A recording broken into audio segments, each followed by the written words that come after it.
नमस्कार. प्रसारमाध्यमामध्ये आपलं सहर्ष स्वागत. 15 जानेवारीला कोल्हापूर महानगरपालिकेच्या निवडणुका होत आहेत. आज याच अनुषंगाने कोल्हापूरमध्ये या निवडणुकांचं बिगुल वाजलं आहे.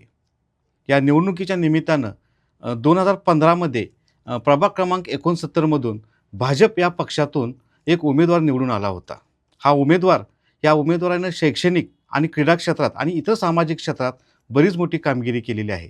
आज तेच उमेदवार म्हणजे आज प्रभाग क्रमांक 19 मधून असणारे भाजपचे प्रबळ दावेदार आणि निवडणूक लढवू इच्छिणारे विजयसिंह खाडे आज आपल्या व्यासपीठावरती आलेले आहेत.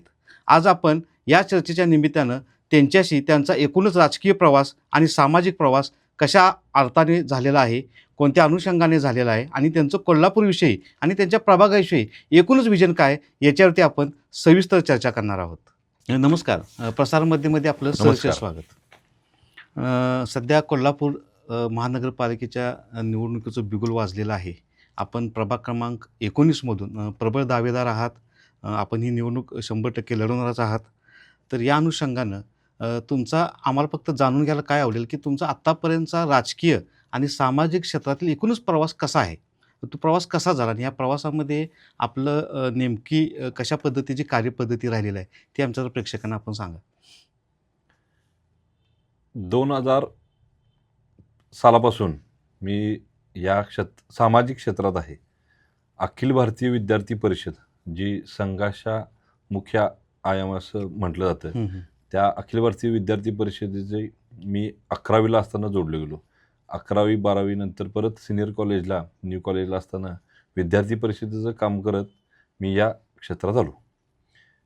2003ला माझा भारतीय जनता पार्टीमध्ये स्वर्गीय बाबा देसाई आणि सुभाष वोरासाहेब यांच्या मार्गदर्शनाखाली माझा भारतीय जनता पार्टीत प्रवेश झाला. तेव्हापासून आतापर्यंत मी भारतीय जनता पार्टीचं एकनिष्ठ कार्यकर्ता म्हणून काम करतो. बाबा देसाई आणि सुभाष वोरा हे कोल्हापुरातल्या भाजपचे एक निष्ठावंत कार्यकर्ते ज्यांनी भाजप कोल्हापूरमध्ये मुरवली, अशा ह्याच्याखाली तुमच्या हाताखाली म्हणजे तुम्हाला मार्गदर्शन त्यांच्या हाताखाली मिळालेलं आहे. बरोबर. 2015मध्ये आपण पहिल्यांदा नगरसेवक म्हणून निवडून आलात. तर हा प्रवास एकूणच हा विजयापर्यंतचा, म्हणजे आपलं नावच विजय आहे, तर ह्या विजयापर्यंतचा प्रवास कसा होता? उमेदवारी दिल्यानंतर चंद्रकांत दादांचा कार्यकर्ता म्हणून मी तसा प्रचलित होतो, कारण मी निवडणूक लढवण्यापूर्वी चंद्रकांत दादांचा PA म्हणून स्वीय सहाय्यक म्हणून काम करत होतो आणि त्या माध्यमातून त्या प्रभागाशी मी जोडलो गेलो होतो. मुळात जन्मापासून आम्ही त्या भागात राहिला आणि त्यामुळं लहान वयोगटातल्या व्यक्तींपासून म्हणजे बालचमूपासून ज्येष्ठ नागरिकांपर्यंत, महिला वर्गापासून नोकरदारांच्यापर्यंत अशा सगळ्यांशी माझा संपर्क येत होता. त्यामुळं काम हे घरातलंच काम आहे असं वाटत होतं. त्यामुळं कुठलेही म्हणजे नगरपालिकेची निवडणूक लढवतोय असं वाटत नव्हतं. या कामासाठी मला सर्वांनी संधी देणार आहेत, त्या संधीसाठी एक मतदानरूपी मला ती संधी मिळणार होती आणि त्यासाठी मी प्रयत्न करतो. माझी भूमिका मी मांडत गेलो आणि ह्या प्रभागासाठी काय काय करणार हे सांगत गेलो. त्यामुळं मला विजय म्हणजे आपण आपल्या विजयामध्ये एक सामाजिक आराखडा आखला की जेणेकरून सर्व वयोगट असतील, सर्व स्तरातील लोक असतील, यांना एकत्र घेऊन आपण ही विजयाची मोड बांधली. बरोबर. नक्कीच. तर ह्या 2015 पासून ते आत्तापर्यंतच्या जी काही तुमची टर्म होती नगरसेवकाची, ह्याच्यामध्ये आपली कामगिरी कशी राहिली? त्याच्यामध्ये आपण नेमकं प्रामुख्याने कोणते प्रश्न घेतले प्रभागासाठी? प्रभागात काम करत असताना 2015ला मी निवडून आलो. लगेचच्या दिवाळीत आम्ही एक वॉर्ड समिती केली. त्यामध्ये वॉर्डातील प्रतिष्ठित व्यक्ती किंवा अभ्यासू व्यक्तींना आम्ही त्यात घेतलं. वॉर्ड समिती प्रत्येक प्रभागाची असावी असं आम्हाला चंद्रकांत दादा नेहमी सांगायचे. त्यामुळे आम्ही ती वॉर्ड समिती केली. त्या वॉर्ड समितीमध्ये प्रभागातील आर्किटेक्चर्स, इंजिनियर्स, जे सिव्हिल इंजिनियर्स पण होते, मेकॅनिकल, अशा सर्व प्रकारच्या इंजिनियर्सना आम्ही घेतली होती. ती मला आठवते 15 सप्टेंबर 2016ला आम्ही ती वॉर्ड समिती गठीत केली, कारण इंजिनियर्स डे असतो त्या दिवशी. त्या इंजिनियर्स डे दिवशी आपण ती समिती एकत्र केली आणि त्यातून आम्ही प्रभाग कसा असावा, आदर्श प्रभाग कसा असावा, कारण नामदार चंद्रकांत दादा स्वतः तिथं आमचे वास्तव्यास आहेत आणि त्याचा त्या दृष्टिकोनातून आम्ही त्या वॉर्डाची समिती एकूण केली आणि त्यांचा त्या अनुभव समितीच्या तुमच्या पाठीशी माध्यमातून राहिला. एक कल्पना आम्ही मांडत गेलो. सगळ्यात पहिल्यांदा आम्ही प्रभागाचं बघितलं तर माझ्या आधीच्या नगरसेवकांनी प्रभागाला स्वच्छतेमध्ये प्रभागाला 1 नंबर मिळाला होता. तेही भारतीय जनता पार्टीचेच नगरसेवक होते. त्यामुळे माझं काम करायला मला त्याच्या कामावर त्यांनी पाया रचला होता. त्या पायाच्यावर मला कळस रचायचा होता. या कळस रचताना आम्ही मायक्रो प्लॅनिंगनं गेलो. झिरो वेस्ट याची संकल्पना संकल्प. कोल्हापुरात पहिल्यांदा आपल्या प्रभागात राबवली गेली. महापालिकेनं झिरो वेस्ट आणायच्या वेळी आणली. त्याच्या आधी आम्ही 2017ला माझा पूर्ण प्रभाग आम्ही झिरो झिरो वेस्ट केली. आता आपण म्हटलं की जसं झिरो वेस्ट ही संकल्पना राबवण्यासाठी महत्त्वाचे असतात ते डम्पिंग ग्राउंड्स. बरोबर. तर त्या डम्पिंग ग्राउंडचं सध्या कोल्हापूरमध्ये म्हणजे खूप समस्या आहेत. त्या जागा उपलब्ध होत नाहीत किंवा तशा महानगरपालिकेकडे अशा काही जागा आहेत का की त्या डम्पिंग ग्राउंड म्हणून आपण आरक्षित टाकू शकतो, असं काय त्या संदर्भात आपलं? आत्ता मुळात म्हणजे आपण टाकळ्याची जागा आहे ही कोल्हापूर महानगरपालिकेने त्याच्यावर कोट्यवधी रुपये खर्च केले. ती जागा आपण लँड फिल्डिंग म्हणूनच घेतली होती.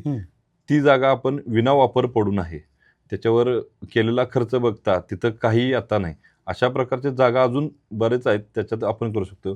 मी माझ्या प्रभागातलं उदाहरण देतो. 2016ला आम्ही कचरा व्यवस्थापनासाठी पहिलं पाऊल उचललं. प्रत्येक प्रभागात जाऊन छोट्या आम्ही मिटिंग घेतल्या होत्या. मग महिलांच्या होत्या, काही कचरा वेचक आमच्या प्रभागाशी राहणारे त्यांना आम्ही एकत्र केलं की बाबा तुम्ही आम्हाला ह्यात काय मदत करू शकताय. मग त्यांनी सुचवलं की आम्ही कचरा वेचतोय, पण आमच्याबरोबर एक संस्था आहे अवनी. मग त्या अवनीशी आम्ही एक करार केला. आमची एक ट्रस्ट आहे, त्या ट्रस्टच्या माध्यमातून योगदान फाउंडेशन आणि अवनी असं दोघांच्या म्हणजे एक संयुक्त विद्यमानानं आम्ही करार केला आणि तिथला कचरा आम्ही त्याच भागात विघटन करायसाठी प्रयत्न केले. त्यामध्ये आम्हाला पुन्हा एकदा चंद्रकांत दादांची आम्हाला मदत लाभली. त्यांनी CSR फंड उपलब्ध करून देत आम्हाला कचऱ्यापासून खत निर्मितीचा प्लॅन्टची मदत केली. तो माझ्या प्रभागाला लागून म्हणजे आत्ताचा समाविष्ट प्रभाग आहे, 19 प्रभाग आहेत. त्यामध्ये कळंबा फिल्टर हाऊस आहे, त्यामध्ये मैलखड्डा येतो.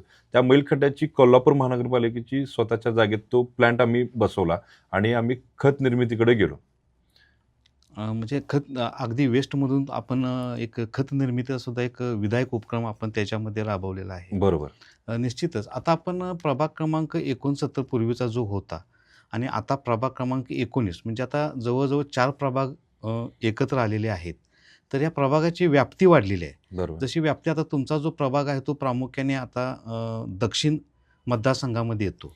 मग दक्षिण मतदारसंघामध्ये कसं आहे की काही उपनगरं वगैरे आहेत, म्हणजे तो थोडासा ग्रामीण भाग आहे. तर त्या ग्रामीण भागातले सुद्धा काही लोक आता इकडं शहरी भागामध्ये विस्थापित वगैरे झालेले आहेत किंवा इथून स्थायिक झालेले आहेत. तर त्यांच्या अनुषंगानं असं काही तुमच्या डोक्यामध्ये काही विजन आहे का की त्यांच्यासाठी काही वेगळ्या किंवा त्यांचे काही प्रॉब्लेम्स असतात, मग त्यांना पण कोणतरी आपला एक जवळचा माणूस पाहिजे असतो बोलण्यासाठी, तर अशा संदर्भात काय आपलं विजन आहे त्यांच्या संदर्भात? नक्कीच.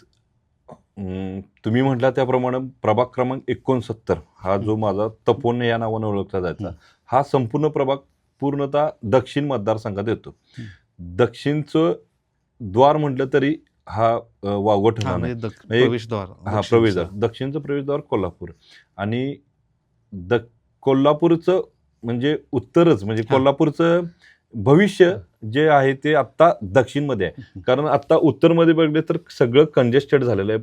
ती जुनी आपली ज्या पेठा आहेत त्या पेठामध्ये आता 1 इंच जागा नाही, जागा आहे ती दक्षिणमध्ये आहे. ती जागा जी आहे ती सगळी पूर्णतः दक्षिणमध्ये आहे. त्यामुळं कोल्हापूरचं उज्ज्वल भविष्य ते त्यात आहे. मग तुम्ही म्हटलं त्याप्रमाणे संधी तर बरीच आहे.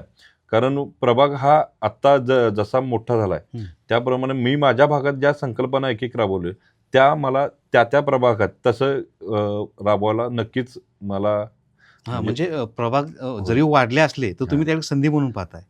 अगदी नक्कीच. आता जसं तुम्ही म्हटला की उत्तरमध्ये जसं आता काय कंजेस्टेड भाग झालेला आहे की कोल्हापूरला आता जर वाढायचं असेल तर तो दक्षिणेकडल्या बाजूला वाढलं पाहिजे. तर आता म्हणजे आता कोल्हापूरमधल्या शहरामध्ये हा उत्तर भाग हा येतो, शहरी भाग येतो आणि आपला बऱ्यापैकी हा ग्रामीण भाग टच येतो. तर उत्तरमध्ये ज्या काही शहरी लोकांना सेवा सुविधा आहेत म्हणजे जसं आता आपण एक खेळाडू आहात, आपण फुटबॉलमध्ये चांगल्या पद्धतीची कामगिरी केलेली आहे. तर त्या अनुषंगानं म्हणजे क्रीडा बाबतीत असेल, नाट्यगृहांच्या बाबतीत असेल, अशा काही सेवा सुविधा आपल्या ग्रामीणमध्ये होण्यासाठी काही विजन आपलं? नक्कीच सर. मी फुटबॉल खेळाडू तर आहेच. पण ह्या कोल्हापुरातली समस्या तुम्हाला माहिती असतील. फक्त कोल्हापूर उत्तरमध्येच नाही, तर ह्या कोल्हापूर जिल्ह्याचं बघितलं तर सगळ्या स्तरावरचे खेळाडू या कोल्हापूर जिल्ह्यामध्ये आहेत. जिल्ह्यामध्ये. नुकतंच ऑलिम्पिक मिळवलेला आमचा कुसाळे, हं.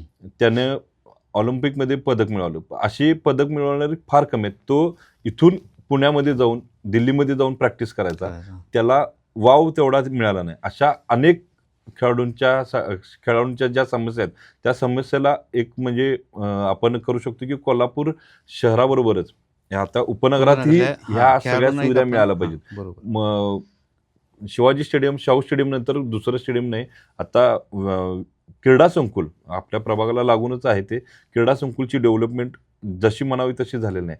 पण नव्यानं करण्यापेक्षा आहे ती क्रीडा संकुल क्रीडा संकुल आहेत, त्यातल्या सुविधा वाढवायला पाहिजेत. त्यातल्या ज्या बंद पडलेले जे आहेत, आता जलतरण तलाव तिथलं बंद पडलेलं आहे, ते सुरू करून घेऊ शकतोय.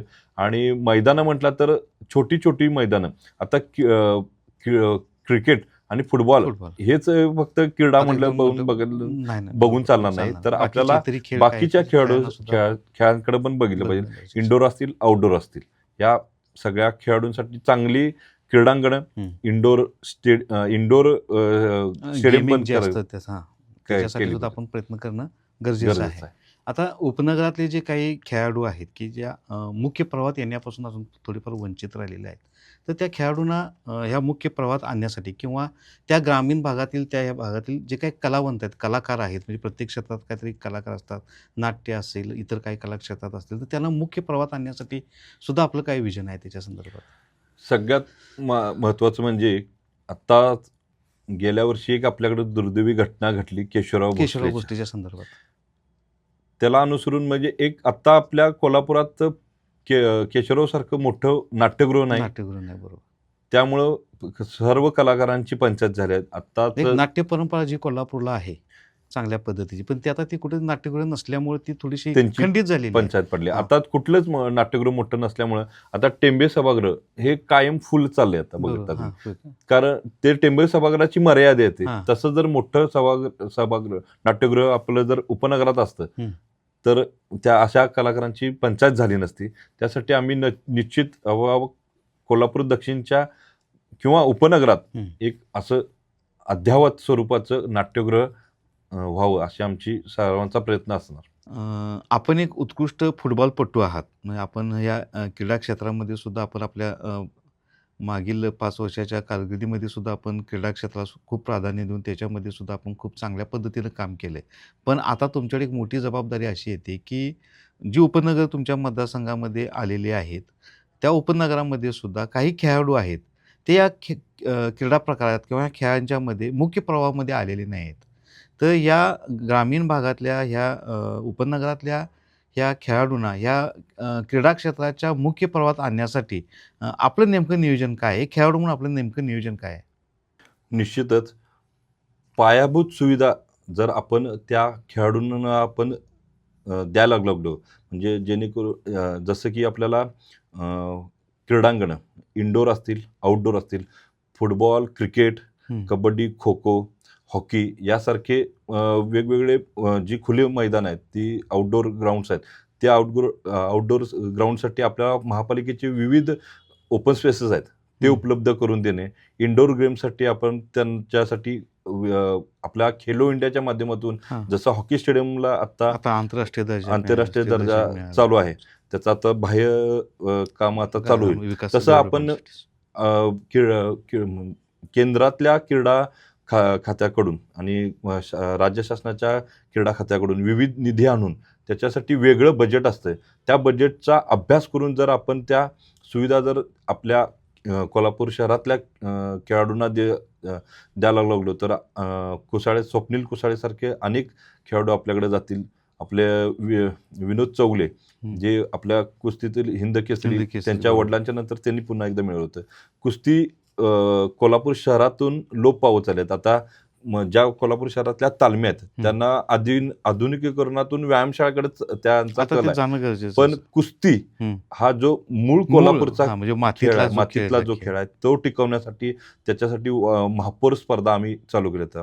आता बंद पडलेला कोल्हापूर महानगरपालिकेचा क्रीडा विभाग आम्ही 4 नगरसेवक जे खेळाडू होतो त्या खेळाडू नगरसेवकांनी आम्ही तो पूर्ववत चालू केला. बंद पडलेली कोल्हापूर महानगरपालिकेची महापौर फुटबॉल स्पर्धा, महापौर चषक या नावानं गाजली होती, ते आम्ही चालू केलो. नगरसेवक म्हणून आम्ही स्वतः पार्टिसिपेट झालो. नगरसेवक वर्सेस प्रशासन अधिकारी यांचे सामने लावले.